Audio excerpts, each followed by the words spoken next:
Right now at 5 o'clock, a moment of optimism for North Carolina. We could hear as soon as tomorrow that the state will take another step to reopening. And of course, it all depends on the numbers and the case totals that we've been bringing to you every day. So let's take a look at the latest data just released this afternoon. The state completed more than 9,200 tests yesterday, and 677 of those came back positive. That's about 7.3% of the tests. And that is good news because in order to reopen, the state wants to see a 14-day drop in the percentage of positive tests. Here's a look at where we are. You see the beginning of this month, we were averaging about at 8% positive, but that has been trending down slightly over the past week. As we look at our numbers, we see them remain stable, that we believe we can move forward to easing restrictions, and salons would be part of those easing of restrictions just at the end of this week.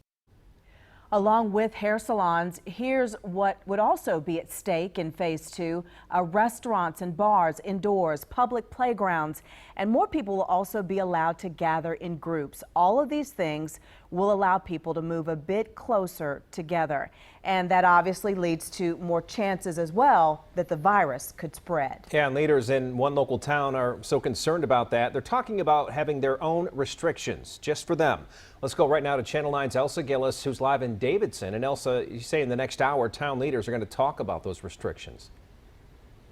Yeah, Scott, what if a town isn't comfortable stepping forward into phase 2? Here in Davidson, they are looking at options to potentially keep some restrictions in place or even add some restrictions that we've not yet seen in other parts of our area. Here are the key areas the town is going to discuss tonight. They're on your screen there. First, face masks. Town leaders will discuss tonight whether to make them mandatory in Davidson.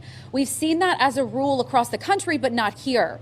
Other options, they could also do a public awareness campaign on masks to encourage more people to wear them. The big move we'd see as a state in phase 2, of course, is indoor dining at restaurants.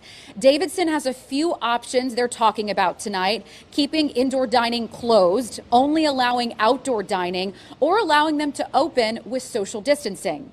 The other key things town leaders will talk about: personal care services, playgrounds, and day camps, all things that are set to change as we enter phase 2. Now, I'm going to talk more about those other areas they're looking at coming up at 6. From what I can see on the agenda tonight, they're just discussing options to protect the public health of residents here in Davidson. We'll see what comes from it. Back to you guys. Elsa, thank you. We know you're going to stay on top of that, and we will, of course, let our viewers know as soon as they make any decision.